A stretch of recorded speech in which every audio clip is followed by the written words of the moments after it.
It's 2018, and most of the American population are living healthy, happy lives and under no cruel employers. Many people recognized the capital class's iron grip on the working class during and after the Industrial Revolution was wrong.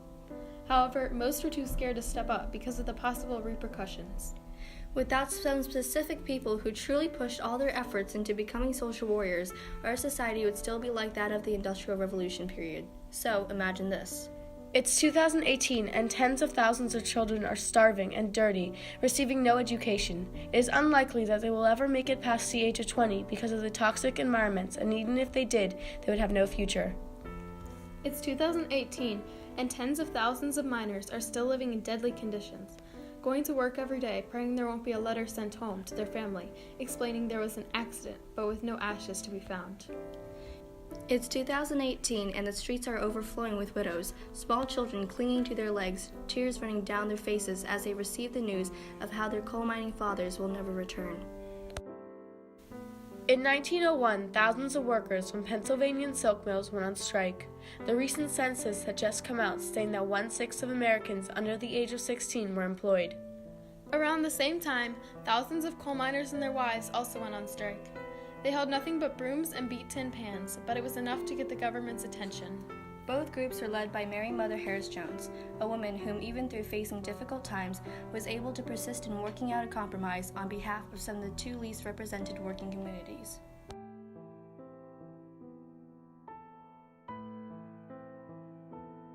By the end of the Industrial Revolution, harsh living and working conditions for laborers was a strengthening conflict between the working class and the capital class. Child labor was often forced. Children would be malnourished, having long working hours, and they'd rarely see their families, if they even had any. Coal miners struggled with their downgrading health, and their families would often live in poverty. Any strikes that were organized protesting the treatment of workers became bloody and had horrible ramifications for those who participated. It was at this time when Mary Harris was born. Her family was subject to the Great Famine in Ireland before moving to Canada and later on the United States. In 1867, Mary moved to Chicago after her husband, George E. Jones, and her 4 children passed away from yellow fever. Soon after the move, she lost all her possessions due to the Great Chicago Fire. Mary, along with hundreds of others, helped to rebuild the city, but none were given compensation for their hard work and were even cast aside because they were of a lower working class.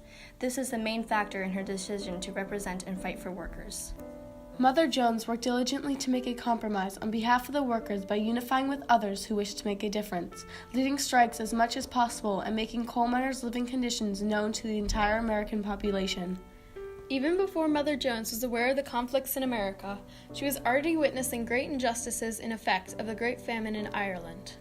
In an interview conducted with Rosemary Fuhrer, a person part of the Mother Jones Heritage Project, she spoke on the events Mary witnessed pertaining to class injustice and how they affected her. She would have experienced the great class injustice. People who have power basically starving people. She referred to the laws of the British, too, and her experience as a young girl in relationship to mining laws and to laws against labor that were in the United States. These were the laws that empowered the British to basically kill people in the name of power. When Mary moved to America and married George E. Jones, she was heavily influenced by her husband's career in representing iron motors. Many people believe that because her husband died so early, she felt obligated to continue his line of work and help coal miners. Coal miners in America were living in a world of horror. All of the coal mining families depended on the father or husband to support them because manual labor was the only option when someone couldn't afford an education. Because of this, there was always the fear of the father dying due to a mining accident, in which case the family would have no compensation and no savings because the pay was so small. From 1901 to 1910, there was an estimated number of 21,407 mining deaths. 21,407 families starved and had no homes because the capital class treated their employees as inferior. To most Americans today, how the rich treated laborers was downright disgusting. However, to the laborers actually living in that time period, this was normal behavior and there was no conflict. That quickly changed when Mary Harris Jones started taking action.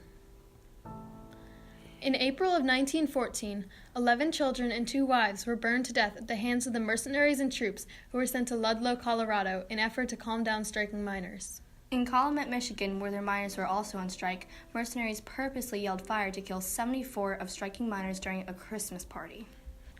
Not only did more than 20 adults die, children as young as 6 were killed by the dozens. This is only a small consequence of the not yet largely acknowledged conflict between the capital and working classes. In response to this, Mother Jones decided to host a speaking tour to alert Americans of this evident, cruel treatment. The government quickly negotiated with Mother Jones and raised miners' salaries by 10%, as well as reducing the working hours from 10 to 9 hours. After Mary saw the success of the speaking tour, she started corresponding with socialites in order to get the lower and upper class on equal footing. A notable socialite she contacted was Bertha Palmer. Bertha Palmer derived her wealth from marrying Potter Palmer, a millionaire from Chicago.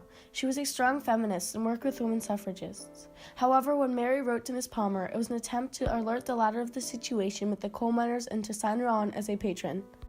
When Mary was sending out the letter, Miss Palmer was getting ready to host a party where she invited both debutantes from the capital class as well as laborers from the working class. In the letter, Mary is explaining her experiences to help Miss Palmer understand the oppressed laborers, as Miss Palmer was only ever affluent. She says in the letter, "I respectfully submit these few personal experiences for your kind consideration.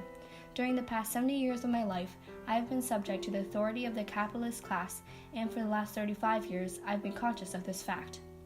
In this fight, I wept at the grave of 19 workers shot on the highways of Louderman, Pennsylvania in 1897. I was at Stanford Mountain, West Virginia in 1903, where 7 of my brother workers were shot dead while asleep in their little shanties by the same forces. These same forces put me, an inoffensive old woman, in jail in West Virginia in 1902. They dragged me out of bed in Colorado in March 1904 and marched me at the point of fixed bayonets to the borderline of Kansas in the nighttime." Deeply moved by Mary's background story, Miss Potter Palmer signed as a patron enthusiastically, and during the ball made sure that capitalists were sitting next to laborers and hearing their stories. After this event, several socialites went to the government and confronted them on the miners' rights, resulting in double wages for the coal miners. Mary did not simply stop there.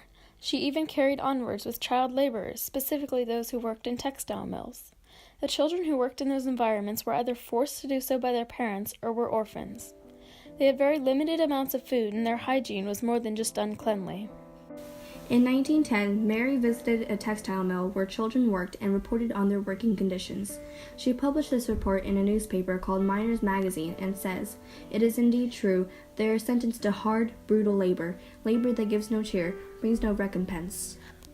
Unarguably, the most important step Mary Jones took to improve child labor's rights was the March of the Mill Children, where in 1903 thousands of textile workers, adults and children, participated in a 3-week-long march from Philadelphia to Theodore Roosevelt's home in New York.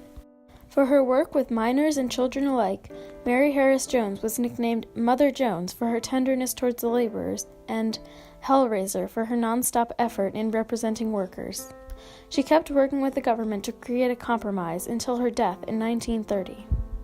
It is because of the risks that she took that in 1938, Congress passed the Fair Labor Standards Act, which prohibited children under the age of 18 to work in dangerous conditions. And eventually in 1977, after much trial and error, Congress passed the Federal Mine Safety and Health Act, which protects the rights of coal miners completely. So in conclusion, Mary Mother Harris Jones was the voice for coal miners and child laborers all over the world.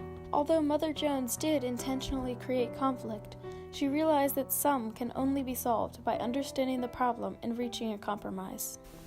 She taught people all over the world to pray for the dead and fight like hell for the living. And I long to see the day when labor will have the destination position in their own hands, so that she will stand a united force and show the world what the workers